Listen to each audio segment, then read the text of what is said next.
Hey, how's it going everyone? Justin again, as always. Thanks for watching my channel. Welcome back. Today's video, we're going to discuss brushed versus brushless technology. So everyone knows that this monster, argument has been going on for years. Which is better? Some people not too thrilled as far as one of the comments that I had made in an earlier video as far as me saying that I couldn't really tell a difference between brushed versus brushless. In this video, I want to go a little bit more into that, and we're going to talk about 3 different tools in particular, and I'm going to share with you some of the specifications that each one of them have, and what some of the benefits, pros, cons, etc. might be from owning one of either of these 3 products, and what my overall feel is as far as brush versus brushless. So with that being said, let's get right into it. Alright, so first one up is going to be the Snap-on CT8850, which I believe to be brushed technology. You can pick this up from your Snap-on rep or order it online through eBay or whatever. You can get it used, but if you were to buy it from a Snap-on rep, comes in at around $825. What you can expect from it: 600 foot-pounds worth of torque output that breaks fasteners loose easily. So breakaway torque, 600 foot-pounds.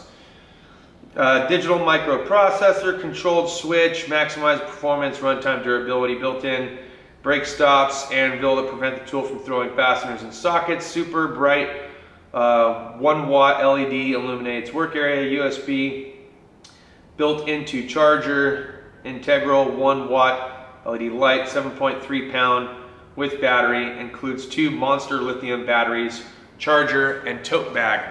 So that's what you can get for $825 bucks. Let's talk about this tool a little bit more. So in order for the LED light to come on, you have to actually press the trigger. So unless you're running the trigger, and you can see that you have to be very gentle with the trigger to get it to do much of anything. Other than that, look, my boss has owned this for a long time. It's been used, it's been abused, it's been through heck and back. It continuously works. It's just a tool that works. Paid a lot of money for it, but sometimes you gotta step it up to the higher quality stuff. Now, he bought this well before the Milwaukee Gen 2 fuel lineup came out. So something to think about. All right guys, so now we're gonna talk about the Matco brushless 1/2" impact, what kind of breakaway torque it has, and what kind of specs that you can expect, and how much it overall costs. Let me pull it up and take a look. Okay, the Matco brushless 1/2" impact gun is a 4-pole motor that generates 1,300 foot-pounds of breakaway torque and provides pneumatic performance with the freedom of the cordless design. Variable speed trigger for ultimate control. LED light for work, balanced housing design, positive touch, stainless steel screen motor vents to extend motor life, forward and reverse trigger, battery full range 5.5 amp hour, 20 volt battery. So that's this brushless design, and this comes in at $720 bucks. A little bit on the pricey side, but a lot more breakaway torque. So now let's compare the 2, and then we'll talk about the Milwaukee real briefly. So we have brushed, we have brushless. We have 600 foot-pounds, we have 1,300 foot-pounds. Both are clearly designed way differently. One out-ages the other. So this one being of newer technology, this one of being of older technology. Can we really compare the 2? Okay, let's move forward with the Milwaukee M18. We'll do pricing as well as specs. Alright, so the Milwaukee Gen 2 Fuel 1/2" impact driver. With friction ring kit, features the most powerful cordless wrench in its class, delivering up to 700 foot-pounds of maximum fastening torque and 1,100 foot-pounds worth of nut-busting torque, up to 2 times more run time.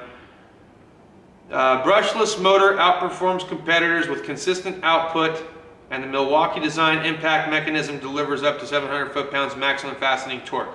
The red lithium XC5.0 extended capacity battery pack delivers more work per charge and more work over pack life than any other battery. It features an onboard fuel gauge, help you monitor and charge more accurately, reduce downtime on the job. Okay, so it also has a little button here. That's the fuel portion that tells you how much battery life you have left out of the red lithium ion. The LED light does stay on after depressing the trigger for a few more seconds than something like this, where you have to push the trigger before the light comes on. The light goes off automatically. Sorry if you guys have epilepsy. It goes off automatically when you release the trigger. Now looking over at the Matco one, same thing. Push and release the trigger, light turns off. In Milwaukee, light stays on for a little bit. So that's a plus. And it's a little tiny light down here at the bottom versus having the light up here where the fastening torque is. But I can tell you it's still pretty bright. All right, 1,100 foot-pounds with the breakaway torque. 1,300. 600 foot-pounds, or I'm sorry, 700 foot-pounds worth of fastening torque, 750. So, the price range for this, I don't want to tell you what I paid for it because I bought the tool individually and then I bought the battery separately. So let's just see how much it goes for. Okay, just the tool itself, 200 bucks. Plus you can get the battery and charger. So if you wanted this, which is a two-piece kit, they have the 1/2 inch as well as the 3/8 with 2 batteries and a charge pack for $579.97. So you get 2 tools, less the price of 1. So 580 bucks, you get the 3/8 drive as well as the 1/2 inch drive, 2 batteries and charger versus 1 battery, 1 charger, 1 gun, 720. 1 battery, 1 charger, 1 gun, 825 or something like that. So is it worth it to go with Milwaukee over some of the other competitors out there as far as pricing? Of course. It's still a kick-ass tool and it's a fraction of the cost. Now we were talking brush versus brushless. Look. Does this one have as much power as this? No. Okay. How old is this one compared to this one? So we got old tech versus new tech. Should that be a contributing factor? Yeah, I believe so. Okay. Talking about brushless versus brushed. What gets the job done? Whatever works for you, man. That's what I've been trying to say this entire time. I can take lug nuts off of this, or I'm sorry, I can take lug nuts off with this. I could take lug nuts off with this, as well as this. I can take flex plate bolts off with this. I can take off bell housing bolts with this. I can use this for steering and suspension, and it's still gonna work. I can use this for steering, suspension, flex plate, bell housing, rear end, drive shafts, etc. Same thing with this. So look, I think if before judging somebody of whether or not they have a brushless versus brushed or what have you, or whether they have the name brand versus the no name brand, think about what application you're going to be using it for. For instance, I have the rigid 1/2 inch brushed, okay, 18 volt lithium ion battery over at my house. It works well for me as far as doing minor construction projects around the house as far as DIY. It works well for me to take off lug nuts and some other components. Now when it comes to exhaust and some of the other things that I've tried to use it for, does it work? Yeah, no, not so much. But it doesn't really have a high breakaway torque either. I think that one's breakaway torque is something like 250 foot-pounds with the breakaway torque. So it wasn't designed for maximum, you know, fastening torque or breakaway torque. It was meant to break some stuff loose that, you know, most average Joe or DIY weekend warrior is going to end up using it for. So if you need to take your lug nuts off, it'll do that. You have a couple of shocks or struts that you need to take and get undone, it'll do that too. You guys seen that in the videos that I've done on my Mariner.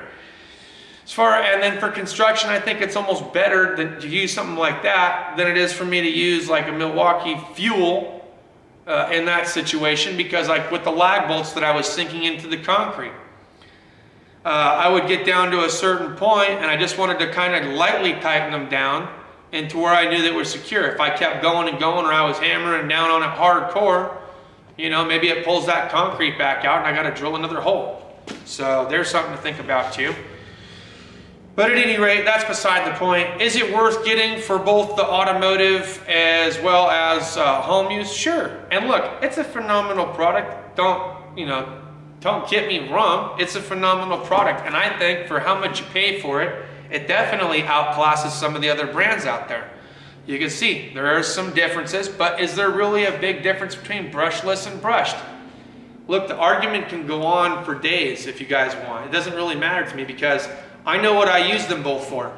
And to be honest, what I use this for and what I've used this for, being the same exact thing, they both work. So for me, there's just really not that big of a difference to me to justify spending extra money.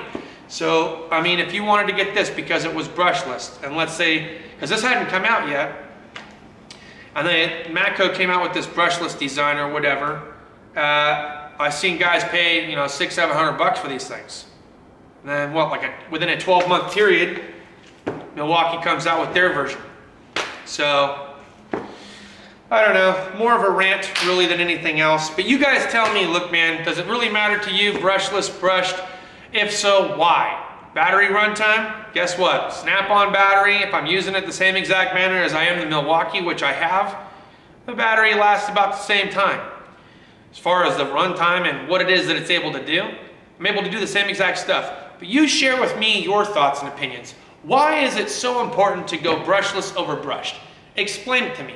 Even when it comes down to construction tools, explain that to me, because I don't know, you know. I use the brush tools that I have at the house. I've had them for, like I said, 4 or 5 years now, and they've never failed me. They work, they work, they work, they work. I don't need them to cut through 2x4s of steel, you know what I'm saying? I'm using them for 2x4s of wood. If it goes through, right? So if it does the job, it does the job. To me, it's whatever.